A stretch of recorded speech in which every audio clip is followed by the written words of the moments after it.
Today I am sharing the 3 critical things I do before I take any image. Now, as a professional photographer for over 15 years, I run through these 3 things automatically. At this point, even when I'm taking images on my phone, same 3 categories, tips that I'm going to share with you today. So if you're a business owner and you're in your creative studio trying to grab some images of your products, of people, of your team, or if you're taking photos of family members, you're a hobbyist photographer, always have these 3 things in mind. The first item is, of course, lighting. When you're first starting out or even taking photos with your phone, natural light is going to be your friend. So if you are indoors, you want to seek out the largest piece of natural light that you can find, which could be sliding glass doors, windows. Natural light will be your friend.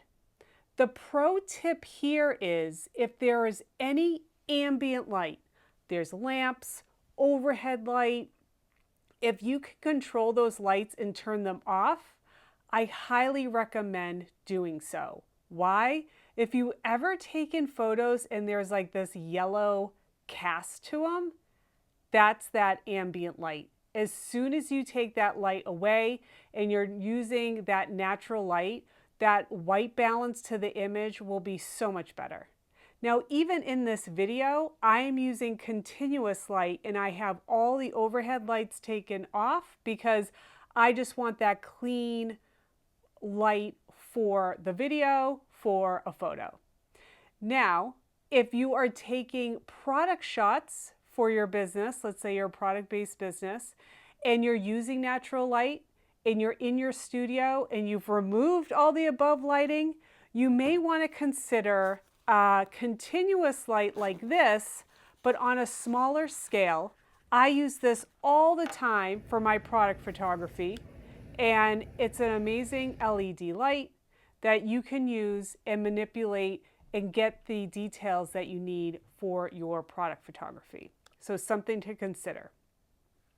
So that is lighting. Next, another big one is your background. You want to have a distraction-free background if possible. And going back to the product photography, if you're doing something very clean, you know, a white backdrop, a color, even if it's colored or textured, keeping it clean isolates your product and your product pops. Even when you're doing lifestyle product photography, you want to have it environmental, but again, you want the product to stand out and you don't want the background to cause someone to be kind of figuring out what's happening in the background. You want their eyes on the product. When you're taking images of people or even lifestyle shots, that clean background has the subject as the focus. So when I'm taking professional photography and I am going to clients' creative spaces, there may be a lot of things happening, but we will edit so that they are the focus. It could be the use of the color that they're wearing. It could pop against if it was a plain background. So you always want to be thinking of your background. You don't want it to be a distraction. You don't want competing colors, competing patterns. Keep your background as clean as possible so that the subject matter is the focus. All right. The third is composition. I will never place something dead center in a frame. I'm always using the rule of thirds, if you've ever heard the rule of thirds, and I might have something more on the left, more on the right. I could be playing with the foreground, have it more in the foreground, more on the top of the frame. And what that does is just naturally, like your eye is moving through the image versus just like when it's in the center, it just kind of comes off flat. The other benefit, especially if you are a business owner, if you are a creative, a maker, and you are in your studio or you're capturing images, Having that negative space that's created when you're using the rule of thirds, that gives you also an opportunity for text overlay if you are posting to social media, if you are doing some print marketing like postcards.